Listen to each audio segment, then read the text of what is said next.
ಶ್ರೀ ಗುರು ಗಣಪತಿಭ್ಯಾಂ ನಮಃ. ಶ್ರೀ ಶಾರದಾಂಬಾಯೈ ನಮಃ.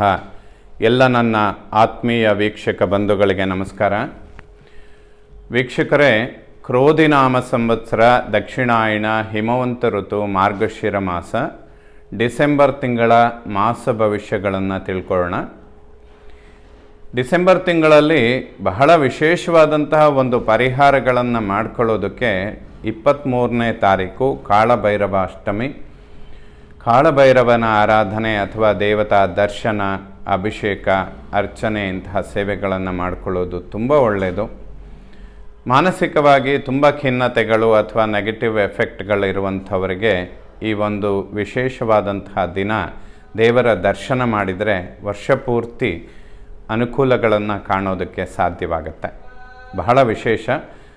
ಸಾಧ್ಯವಾದಷ್ಟು ಆಸ್ತಿಕರು ಆ ದಿವಸ ದೇವರ ದರ್ಶನ ಮಾಡಿದರೆ ಖಂಡಿತ ಶುಭ ಆಗುತ್ತೆ ವೀಕ್ಷಕರೇ. ಡಿಸೆಂಬರ್ ತಿಂಗಳಲ್ಲಿ ಬಹಳಷ್ಟು ಏನು ಗ್ರಹಗಳ ಪರಿವರ್ತನೆ ಅನ್ನುವಂಥದ್ದು ಇರೋದಿಲ್ಲ. ಹಾಗಾಗಿ ಹೆಚ್ಚಾಗಿ ಏನು ಕನ್ಫ್ಯೂಷನ್ ಆಗುವಂಥ ಅವಶ್ಯಕತೆಗಳಿಲ್ಲ. ಡಿಸೆಂಬರ್ 2ನೇ ತಾರೀಕು ಶುಕ್ರ ಮಕರ ರಾಶಿಯನ್ನು ಪ್ರವೇಶ ಮಾಡ್ತಾನೆ. ಮತ್ತೊಮ್ಮೆ ಶುಕ್ರ ಡಿಸೆಂಬರಲ್ಲಿ 28ನೇ ತಾರೀಕು ಕುಂಭರಾಶಿಯನ್ನು ಪ್ರವೇಶ ಮಾಡ್ತಾನೆ. ಒಂದೇ ತಿಂಗಳಲ್ಲಿ 2 ರಾಶಿಯನ್ನು ಪರಿವರ್ತನೆ ಮಾಡಿಕೊಳ್ತಾನೆ ಶುಕ್ರ.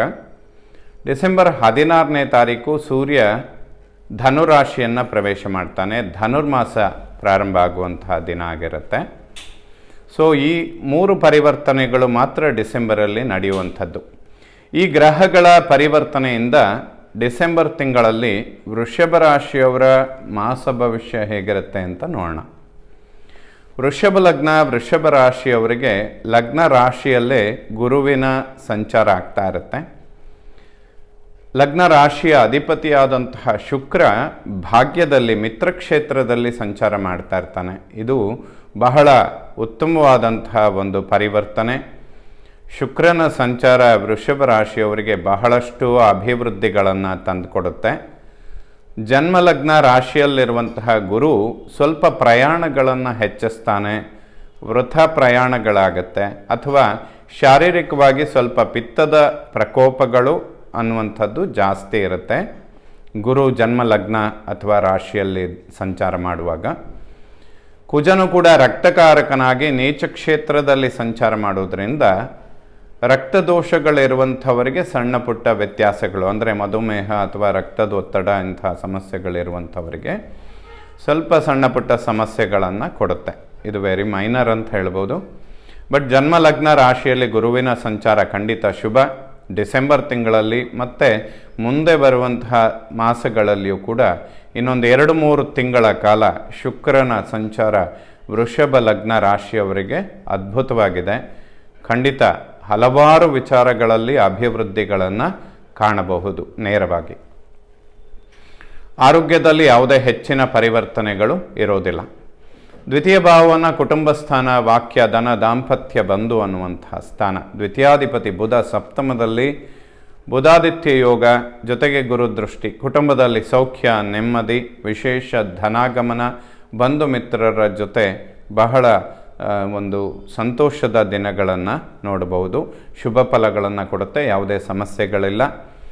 ಇನ್ವೆಸ್ಟ್ಮೆಂಟ್ಗಳನ್ನು ಮಾಡುವಂಥದ್ದಿದ್ದರೂ ಕೂಡ ಖಂಡಿತ ಶುಭ. ಈ ಸಮಯಗಳನ್ನು ವೃಷಭ ರಾಶಿಯವರು ಖಂಡಿತ ಕಳ್ಕೋಬಾರ್ದು. ಏಕೆಂದರೆ ಕೇಂದ್ರ ಕೋಣಾಧಿಪತಿಗಳು ಕೇಂದ್ರದಲ್ಲಿ ಸೇರಿದರೆ ಅದ್ಭುತವಾದಂಥ ರಾಜ್ಯಯೋಗ ಅಂತ ಹೇಳ್ತಾರೆ. ಜ್ಯೋತಿಷ್ಯದಲ್ಲಿ ಈ ಒಂದು ಕಾಂಬಿನೇಷನ್ ಬರುವಂಥದ್ದು ವರ್ಷದಲ್ಲಿ ಎಲ್ಲೋ ಒಂದು 2 ತಿಂಗಳು ಮಾತ್ರ ಈ ರೀತಿಯಾದಂತಹ ಕಾಂಬಿನೇಷನ್ಗಳು ಕೂಡುತ್ತೆ. 1, 4, 7, 10ರ ಅಧಿಪತಿಗಳು ಯಾರಾದರೂ ಒಬ್ಬರು 5, 9ರ ಅಧಿಪತಿಯ ಜೊತೆ ಸೇರಿ 1, 4, 7, 10ರಲ್ಲಿ ಕೂತ್ಕೊಳ್ಳುವಂಥದ್ದು. ಅಂದರೆ ಇದನ್ನು ಎಕ್ಸ್ಪ್ಲೈನ್ ಮಾಡಿದರೆ ಅದನ್ನು ಅರ್ಥ ಮಾಡ್ಕೊಳ್ಳೋದೇ ಸ್ವಲ್ಪ ಕಷ್ಟ ಇದೆ. ಇಷ್ಟು ಅದ್ಭುತವಾದಂತಹ ಒಂದು ಕಾಂಬಿನೇಷನ್ ವೃಷಭ ರಾಶಿಯವರಿಗೆ ಡಿಸೆಂಬರ್ 16ರ ತನಕ ಇರುತ್ತೆ. ಅಂದರೆ 4ರ ಅಧಿಪತಿಯಾದಂತಹ ಸೂರ್ಯ, 5ನೇ ಮನೆಯ ಅಧಿಪತಿಯಾದಂತಹ ಬುಧ ಅವರಿಬ್ಬರು ಸಪ್ತಮ ಕೇಂದ್ರದಲ್ಲಿ ಸೇರ್ತಾರೆ. ಈವನ್ ಅದು ದಾಂಪತ್ಯ ಜೀವನ, ಪಾರ್ಟ್ನರ್ಶಿಪ್, ವ್ಯವಹಾರ, ಬಿಸ್ನೆಸ್ ಪ್ರತಿಯೊಂದಕ್ಕೂ ಕೂಡ ವೃಷಭ ರಾಶಿಯವರಿಗೆ ಡಿಸೆಂಬರ್ 16ರ ತನಕ ಬಹಳ ಅದ್ಭುತವಾದಂತಹ ಸಮಯ. ವಿಶೇಷವಾದ ಧನಾಗಮನಗಳಾಗತ್ತೆ. ಯಾವುದಾದ್ರೂ ಶಾಶ್ವತವಾದ ವ್ಯವಸ್ಥೆಗಳನ್ನು ಕಾಣೋದಕ್ಕೆ ಸಾಧ್ಯ. ಇನ್ವೆಸ್ಟ್ಮೆಂಟ್ಗಳಲ್ಲಿ ಅತಿ ಹೆಚ್ಚಿನ ಲಾಭಗಳನ್ನು ಖಂಡಿತವಾಗ್ಲೂ ನಿರೀಕ್ಷೆ ಮಾಡಬಹುದು. ದಶಾಭುಕ್ತಿಗಳಲ್ಲಿ ಏನಾದರೂ ವ್ಯತ್ಯಾಸ ಇದ್ದು ವೃಷಭ ರಾಶಿಯವರು ಸಣ್ಣ ಪುಟ್ಟ ಹಿನ್ನಡೆಗಳನ್ನು ನೋಡ್ತಾ ಇದ್ದರೂ ಕೂಡ ಈ ಸಮಯದಲ್ಲಿ ಪ್ರಯತ್ನಗಳನ್ನು ಹೆಚ್ಚಿಸ್ಕೊಂಡ್ರೆ ಖಂಡಿತ ಮುಂದೆ ಬರುವಂತಹ ದಿನಗಳಲ್ಲಿ ವೃಷಭ ರಾಶಿಯವರಿಗೆ ಬಹಳಷ್ಟು ಅನುಕೂಲಗಳನ್ನು ಈ ಒಂದು ಕಾಂಬಿನೇಷನ್ ಖಂಡಿತ ಕೊಡುತ್ತೆ. ಮೂರನೇ ಮನೆಯನ್ನು ಒಡಹುಟ್ಟು ಸೋದರ ಪರಾಕ್ರಮ ಸ್ಥಾನ. ಸೋದರಿಯರ ನಡುವೆ ಮೈತ್ರಿ ವಾತ್ಸಲ್ಯ ಚೆನ್ನಾಗಿರುತ್ತೆ. ಭ್ರಾತೃಗಳಿಗೆ ಸಣ್ಣ ಪುಟ್ಟ ಆರೋಗ್ಯದ ಸಮಸ್ಯೆಗಳು ಬರುವಂಥದ್ದು ಅಥವಾ ರಕ್ತದೊತ್ತಡ, ಮಧುಮೇಹ ಇಂತಹ ಸಮಸ್ಯೆಗಳಿರುವಂಥವರಿಗೆ ಸ್ವಲ್ಪ ಸಮಸ್ಯೆಗಳು ಜಾಸ್ತಿ ಆಗೋದಕ್ಕೆ ಅವಕಾಶಗಳಿರುತ್ತೆ. ಇದಕ್ಕೆ ಸುಬ್ರಹ್ಮಣ್ಯ ಅಥವಾ ಲಕ್ಷ್ಮೀ ನರಸಿಂಹನ ದರ್ಶನ ಮಾಡಿದರೆ ಖಂಡಿತ ಒಳ್ಳೆಯದಾಗುತ್ತೆ. ಇನ್ನು ವಿಶೇಷವಾಗಿ ಯಾವುದಾದ್ರೂ ಧನಾಗಮನಗಳನ್ನು ಎಕ್ಸ್ಪೆಕ್ಟ್ ಮಾಡ್ತಾ ಇದ್ದರೆ, ಬ್ಯಾಂಕ್ ಲೋನ್ ಇಂತಹ ವ್ಯವಹಾರಗಳಿದ್ದರೆ ಖಂಡಿತ ಲಾಭದಾಯಕವಾಗುತ್ತೆ. ಸರ್ಕಾರಕ್ಕೆ ಸಂಬಂಧಪಡುವಂತಹ ವಿಚಾರಗಳು ಕೂಡ ವೃಷಭ ರಾಶಿಯವರಿಗೆ ಅದ್ಭುತ ಫಲಗಳನ್ನು ಕಾಣೋದಕ್ಕೆ ಸಾಧ್ಯ. ಇವೆಲ್ಲ ಇನ್ನೊಂದು 2 ತಿಂಗಳು ಖಂಡಿತ ಒಂದು ಉತ್ತಮವಾದಂತಹ ಬ್ಯಾಕಪ್ಪನ್ನು ವೃಷಭ ರಾಶಿಯವರಿಗೆ ಕೊಡುತ್ತೆ ವೀಕ್ಷಕರೇ. 4ನೇ ಮನೆ ವಿದ್ಯೆ, ಮಾತೃ ವಾಹನ, ಸುಖ, ಪ್ರಾಪರ್ಟಿ. ವಿದ್ಯಾರ್ಜನೆ ಮಾಡುವಂಥ ಮಕ್ಕಳಿಗೆ ಅತಿಶಯ ಶುಭ ಫಲಗಳನ್ನು ಕೊಡುತ್ತೆ. ಎಲ್ಲ ಕಾಂಬಿನೇಷನ್ಗಳು ನೀವು ಮಾಸ ಭವಿಷ್ಯಗಳನ್ನು ಖಂಡಿತವಾಗ್ಲೂ ಎಕ್ಸ್ಪೆಕ್ಟ್ ಮಾಡೋದಾದರೆ ಈ ಮಾಸಗಳು ತುಂಬ ಚೆನ್ನಾಗಿದೆ, ಅದರಲ್ಲಿ ಯಾವುದೇ ಸಂಶಯಗಳಿಲ್ಲ.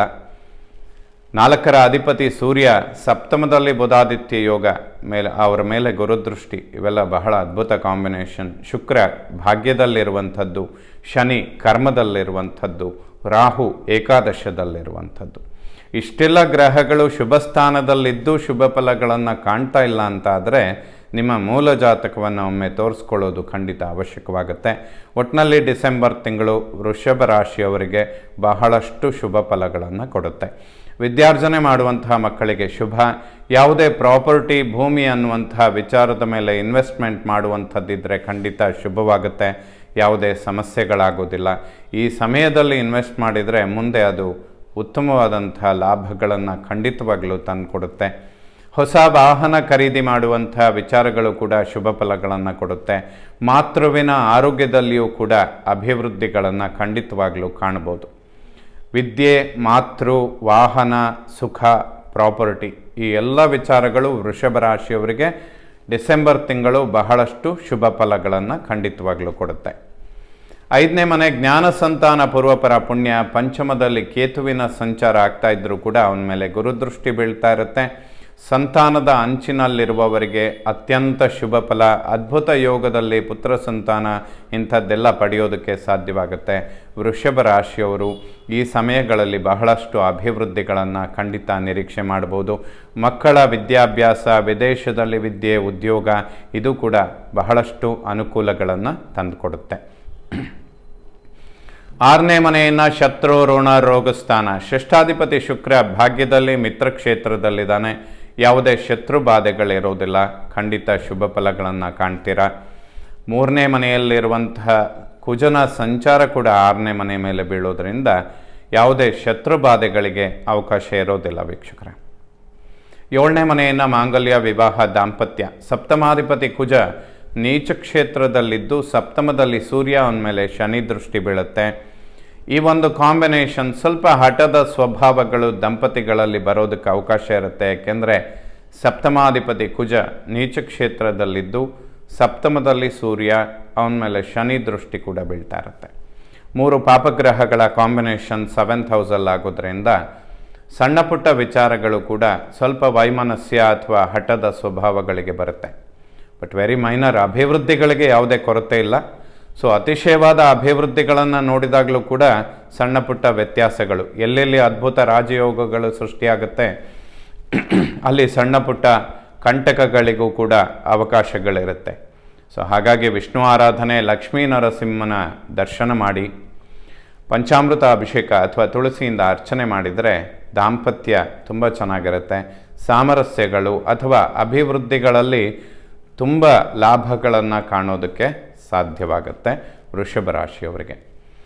ಅಷ್ಟಮ ಭಾವವನ್ನು ಮೃತ್ಯುಸ್ಥಾನ, ಗೌಪ್ಯ, ರಂಧ್ರಸ್ಥಾನ. ಅಷ್ಟಮಾಧಿಪತಿಯಾದಂತಹ ಗುರು ಜನ್ಮಲಗ್ನದಲ್ಲಿದ್ದಾಗ ಗುರುತರವಾದ ವ್ಯಕ್ತಿತ್ವ ಅಥವಾ ಒಂದು ಗುರುತರವಾದ ಅಭಿಮಾನಗಳು ಹೆಚ್ಚಾಗುತ್ತೆ. ಇದರಿಂದ ವಾಕ್ಯಗಳು ಸ್ವಲ್ಪ ನೇರ ಆಗುತ್ತೆ, ಸ್ವಲ್ಪ ನಿಷ್ಠುರಗಳನ್ನು ಕ್ರಿಯೇಟ್ ಮಾಡುತ್ತೆ ವೃಷಭ ರಾಶಿಯವರಿಗೆ. ಗುರು ಸ್ತೋತ್ರಗಳನ್ನು ಪಠನೆ ಮಾಡಿದರೆ ಖಂಡಿತ ಶುಭವಾಗುತ್ತೆ. ಯಾಕೆಂದರೆ ಇನ್ನೂ 4-5 ತಿಂಗಳು ಜನ್ಮ ಲಗ್ನದಲ್ಲೇ ಅಥವಾ ಜನ್ಮ ರಾಶಿಯಲ್ಲೇ ಗುರು ಇರ್ತಾನೆ. ಮನಸ್ಸಿನಲ್ಲಿ ಮನೋಕಾರಕ ಚಂದ್ರನ ಜೊತೆ ಗುರು ಕೂತಾಗ ಮನಸ್ಸಿನಲ್ಲಿರೋದನ್ನೆಲ್ಲ ಹೇಳ್ಕೊಳ್ಳುವಂತಹ ಸ್ವಭಾವಗಳು ಸ್ವಲ್ಪ ಜಾಸ್ತಿ ಆಗುತ್ತೆ. ಗುರು ಯೋಗಕಾರಕನಲ್ಲದೆ ಅಷ್ಟಮಾಧಿಪತಿಯೂ ಆಗಿರೋದರಿಂದ ಸ್ವಲ್ಪ ಅತಿಯಾದ ಒಂದು ಸ್ವಾಭಿಮಾನ ಅಥವಾ ಗುರುತರವಾದ ಒಂದು ವ್ಯಕ್ತಿತ್ವದ ಭಾವನೆಗಳು ಶಾರೀರಿಕವಾಗಿ ಜಾಸ್ತಿ ಆಗೋದ್ರಿಂದ ವಾಕ್ಯಗಳು ಸ್ವಲ್ಪ ನಿಷ್ಠುರಗಳನ್ನು ಸೃಷ್ಟಿ ಮಾಡುತ್ತೆ. ಇದಕ್ಕೂ ಕೂಡ ದತ್ತಾತ್ರೇಯ ಅಥವಾ ದಕ್ಷಿಣಾಮೂರ್ತಿಗಳ ಒಂದು ಸ್ತೋತ್ರಗಳನ್ನು ಪಠನೆ ಮಾಡಿದರೆ ವೃಷಭ ರಾಶಿಯವರು ಬಹಳಷ್ಟು ಅನುಕೂಲಗಳನ್ನು ಕಾಣ್ಬೋದು. ಯಾಕೆ ಅಂತ ಹೇಳಿದರೆ, ಮುಂದೆ ಬರುವಂತಹ ದಿನಗಳಲ್ಲಿ ವಿದ್ಯೆ, ಉದ್ಯೋಗ, ವ್ಯಾವಹಾರಿಕ ಕ್ಷೇತ್ರ, ಸ್ವಂತ ವ್ಯವಹಾರ ಅಥವಾ ಸರ್ಕಾರಕ್ಕೆ ಸಂಬಂಧಪಡುವಂತಹ ಒಂದು ಉದ್ಯೋಗದ ವ್ಯವಸ್ಥೆಗಳು ಅಥವಾ ಯಾವುದೇ ಕಾಂಟ್ರಾಕ್ಟ್ಗಳು, ಇಂತಹ ವಿಚಾರಗಳಿದ್ದರೆ ಸ್ವಲ್ಪ ಗುರುವಿನ ಅನುಗ್ರಹ ವೃಷಭ ರಾಶಿಯವರಿಗೆ ಅವಶ್ಯಕವಾಗುತ್ತೆ. 9ನೇ ಮನೆಯನ್ನು ಭಾಗ್ಯಸ್ಥಾನ, ಭಾಗ್ಯಾಧಿಪತಿ ಶನಿ ಕರ್ಮದಲ್ಲಿದ್ದು ಭಾಗ್ಯದಲ್ಲಿ ಶುಕ್ರನ ಸಂಚಾರ ಅತ್ಯಂತ ಲಾಭದಾಯಕವಾಗುತ್ತೆ. ಭಾಗ್ಯೋದಯಗಳನ್ನು ಕಾಣೋದಕ್ಕೆ ಸಾಧ್ಯ. ವೃಷಭ ರಾಶಿಯವರು ಬಹಳ ಸಮಯದಿಂದ ಕಾಯ್ತಾ ಇರುವಂಥ ಶುಭ ಸಮಯಗಳು ಇದಾಗಿರುತ್ತೆ ಅಂತ ಹೇಳ್ಬೋದು. ಈಗ ಪ್ರಯತ್ನಗಳನ್ನು ಹೆಚ್ಚಿಸ್ಕೊಂಡ್ರೆ ಅನುಕೂಲಗಳಾಗುತ್ತೆ ವೀಕ್ಷಕರೇ.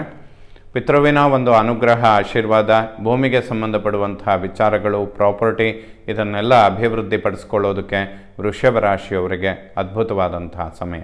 ದಶಮವನ್ನು ಕರ್ಮ ಉದ್ಯೋಗ ಸ್ಥಾನ ಅಂತ ಹೇಳ್ತೇವೆ. ವೃಷಭ ರಾಶಿಯವರಿಗೆ ಉದ್ಯೋಗದಲ್ಲಿ ಅಭಿವೃದ್ಧಿ, ವಿದೇಶದಲ್ಲಿ ಉದ್ಯೋಗ, ಸ್ವಂತ ವ್ಯವಹಾರ, ಬಿಸ್ನೆಸ್, ಕಲಾಕ್ಷೇತ್ರದಲ್ಲಿ ಕೆಲಸ ಮಾಡುವಂಥವರು, ಬಟ್ಟೆಗೆ ಸಂಬಂಧಪಡುವಂತಹ ವ್ಯವಹಾರ, ಆಭರಣಕ್ಕೆ ಸಂಬಂಧಪಡುವಂತಹ ವಿಚಾರಗಳು, ಇಂತಹ ವ್ಯವಹಾರಗಳನ್ನು ಮಾಡುವಂಥವರು, ಅದರಲ್ಲೂ ಕೂಡ ಹೋಟೆಲ್ ಉದ್ಯಮ ನಡೆಸ್ತಿರುವಂಥವರಿಗೆ ಅತಿಶಯವಾದಂಥ ಲಾಭದಾಯಕವಾದಂತಹ ಸಮಯ. ಮುಂದೆ ಬರುವಂತಹ ದಿನಗಳಲ್ಲಿಯೂ ಕೂಡ ಈ ವಿಚಾರಗಳಲ್ಲಿ ವೃಷಭ ರಾಶಿಯವರು ಖಂಡಿತವಾಗಲೂ ಅಭಿವೃದ್ಧಿಗಳನ್ನು ಕಾಣ್ತೀರಾ. ಜೊತೆಗೆ ಯಾವುದಾದ್ರೂ ಉದ್ಯೋಗದ ಪರಿವರ್ತನೆಗಳನ್ನು ಎಕ್ಸ್ಪೆಕ್ಟ್ ಮಾಡ್ತಾ ಇದ್ದರೆ ಖಂಡಿತವಾಗ್ಲೂ ಮಾಡಿಕೊಳ್ಬೋದು. ಯಾವುದೇ ಹೆಚ್ಚಿನ ಸಮಸ್ಯೆಗಳಿರೋದಿಲ್ಲ. ಅದರಲ್ಲೂ ಡಿಸೆಂಬರ್ 28ರ ನಂತರ ಶುಕ್ರ ಮತ್ತು ಶನಿ ಇಬ್ಬರೂ ಕೂಡ ಕರ್ಮಸ್ಥಾನದಲ್ಲಿ ಸೇರ್ತಾರೆ. ಅಲ್ಲಿಗೆ ಕೇಂದ್ರ ಕೋಣಾಧಿಪತಿಗಳು ಉದ್ಯೋಗ ದಶಮ ಕೇಂದ್ರದಲ್ಲೇ ಸೇರ್ತಾರೆ. ಮತ್ತೊಮ್ಮೆ ಕೇಂದ್ರ ಕೋಣಾಧಿಪತ್ಯದ ಯೋಗ ವೃಷಭ ರಾಶಿಯವರಿಗೆ ಡಿಸೆಂಬರ್ 28ರ ನಂತರ ಸೃಷ್ಟಿಯಾಗುತ್ತೆ. ಅಂದರೆ ಭಾಗ್ಯಾಧಿಪತಿ ಶನಿ, ರಾಶ್ಯಾಧಿಪತಿ ಶುಕ್ರ ಅವರಿಬ್ಬರು ದಶಮ ಕೇಂದ್ರದಲ್ಲಿ ಸೇರುವಂಥದ್ದು. ಅದರಲ್ಲಿ ಒಬ್ಬನಿಗೆ ಅದು ಸ್ವಕ್ಷೇತ್ರ, ಇನ್ನೊಬ್ಬನಿಗೆ ಮಿತ್ರಕ್ಷೇತ್ರ. ಸೊ ಶುಕ್ರ ಮತ್ತು ಶನಿಯ ಒಂದು ಕಾಂಬಿನೇಷನ್ ಡಿಸೆಂಬರ್ 28ರ ನಂತರ ಏನು ನಡೆಯುತ್ತೆ, ವೃಷಭ ರಾಶಿಯವರಿಗೆ ಅನಿರೀಕ್ಷಿತ ಧನಾಗಮನಗಳು, ಉದ್ಯೋಗದಲ್ಲಿ ಅಭಿವೃದ್ಧಿ, ಬಡ್ತಿ, ಪ್ರಮೋಷನ್ ಅಥವಾ ಪರಿವರ್ತನೆಗಳು, ಸ್ವಂತ ವ್ಯವಹಾರ, ಕಲಾಕ್ಷೇತ್ರ, ಹೋಟೆಲ್ ಉದ್ಯಮ, ಬಟ್ಟೆಗೆ ಸಂಬಂಧಪಡುವಂತಹ ವ್ಯವಹಾರಗಳು, ಆಭರಣಕ್ಕೆ ಸಂಬಂಧಪಡುವಂತಹ ವ್ಯವಹಾರಗಳು, ಇವೆಲ್ಲ ಕೂಡ ಅದ್ಭುತವಾದಂತಹ ಲಾಭಗಳನ್ನು ತಂದುಕೊಡುತ್ತೆ ವೀಕ್ಷಕರೇ.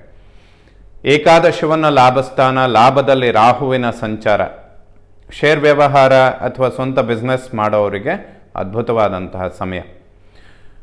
ಈ ಶೇರ್ ವ್ಯವಹಾರಗಳಲ್ಲಿ ಹೂಡಿಕೆ ಮಾಡುವಂಥವರಿಗೆ ಇದು ಶುಭ ಸಮಯಗಳಾಗಿರುತ್ತೆ. ಮುಂದೆ ಬರುವಂತಹ ದಿನಗಳು ಅಂದರೆ ಆಲ್ಮೋಸ್ಟ್ 1-1.5 ವರ್ಷಗಳ ಕಾಲ ರಾಹು ಕುಂಭರಾಶಿಯಲ್ಲಿ ಅಂದರೆ ಮೂಲ ತ್ರಿಕೋಣದಲ್ಲಿರ್ತಾನೆ.